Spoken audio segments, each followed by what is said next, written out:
We're going to do a few questions of the day to start off. You do not need to actually copy these down in their entirety into your notebook unless you really want to. What I just need you to do is write down the answers. So go ahead and pause the video, answer the questions, and unpause when you're ready to go over the answers. Okay, so this angle, our 32 degrees, is being measured from west. And so if we were facing west, to get to this angle, we would need to turn 32 degrees to the north. And so we would describe this as north of west. For the diagram, you don't need to actually solve it. We just want to make sure we know how to draw it. So we got to go 10 south and 12 west, and those have to be connected tip to tail. And so the most common way people are going to draw this would be we draw our 10 to the south, and then we connect that tip to tail to our 12 meters west, and then the resultant goes from the beginning to the end.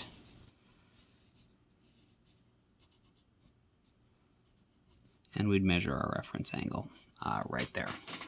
That said, it is also okay, you can add these in either order. As long as you draw them connected tip to tail, they're going to give you the same thing. So we could do our 12 west first if we wanted to.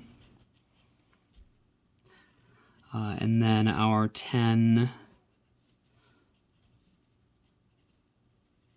meters south.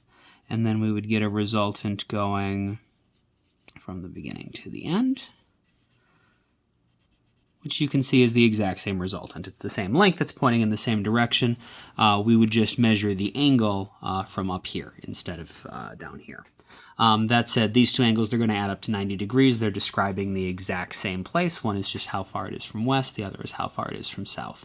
The wrong answers, other than having the arrows just pointing in completely the wrong way, most common mistakes people do is they try to connect them tail to tail or tip to tip. So if you did either this, that's no good because that's connected tail to tail. And also if you did this, that's no good because that's connected tip to tip. All right, the one other question we're going to do. For this one, I do need you to copy the diagrams down. You don't need to copy the question if you don't want to, but the actual questions, these four little diagrams, copy them down, and then on each one, I would like you to label the resultant,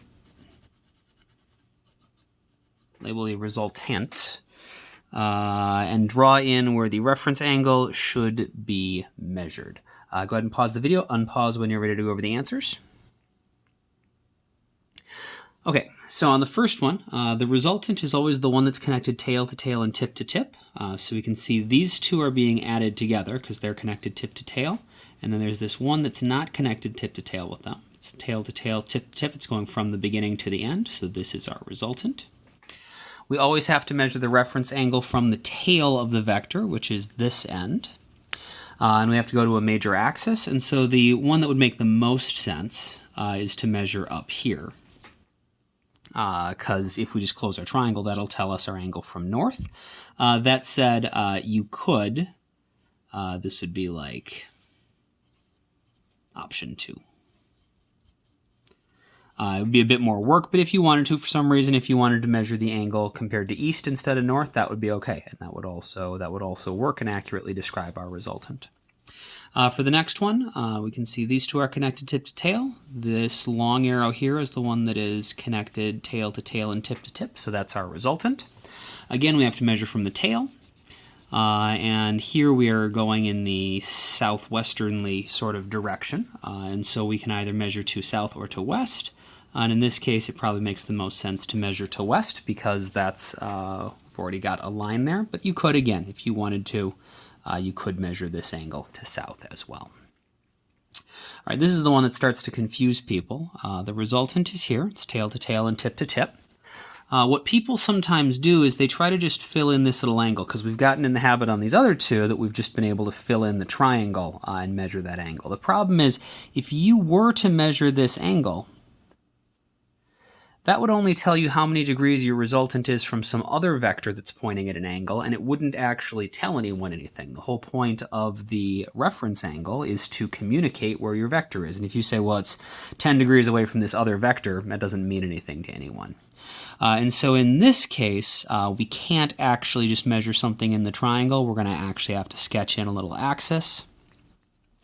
And we're going to have to either go all the way to north or all the way to west. So if we extended this and went all the way over here, that would be one option. So I'll call that theta 1. That's option 1. Alternatively, you could measure down to south. That would be option 2. Both of these work. This is going to be the angle west of north. This is the angle north of west. They're going to communicate the exact same thing. And so either one of them is equally valid.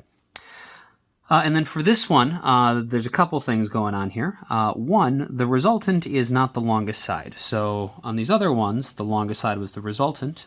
Here we can see the resultant is the top side, because these two are the ones that are connected tip to tail, so they're being added together. And then the one on the top is connected tail to tail and tip to tip. The resultant is pointing east, which means that there's not a reference angle that we need. If you look at the tail of the vector, it's just already pointing east. And so it just is east. We don't need a reference angle here. So no reference angle needed because the resultant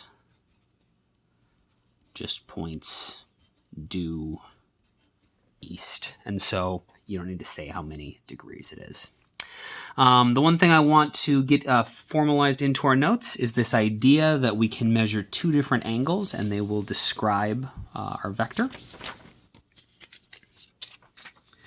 So,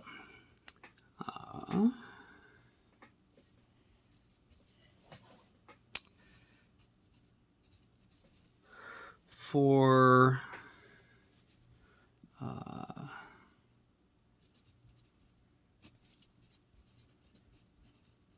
any vector, there are two valid ways to describe the reference angle.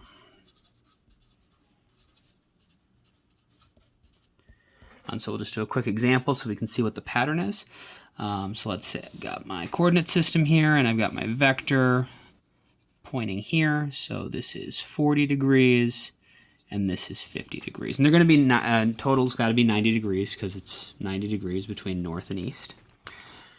We could describe this as either 40 degrees north of east, or that is the exact same thing as 50 degrees east of north. And so the pattern you want to look for here is you'll notice that the angles add to 90 degrees.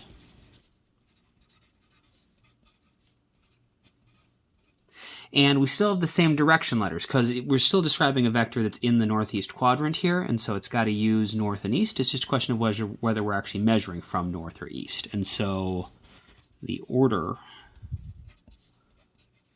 of the directions switches. And so when you are looking at the answers to homework problems or problem set questions, generally speaking, only one reference angle is going to be given for the answer, but there's always a second one that is equally valid. And if you get that one, that's fine. You can have the other answer. So if you are checking your work and it seems like you don't quite have the problem right, or you don't seem to have the right answer, double check and see if maybe you do have the right answer, it just looks different. So if you have a different reference angle than the answer, see if your angle and the answer's angle add to 90 degrees, see if your letters are in the opposite order.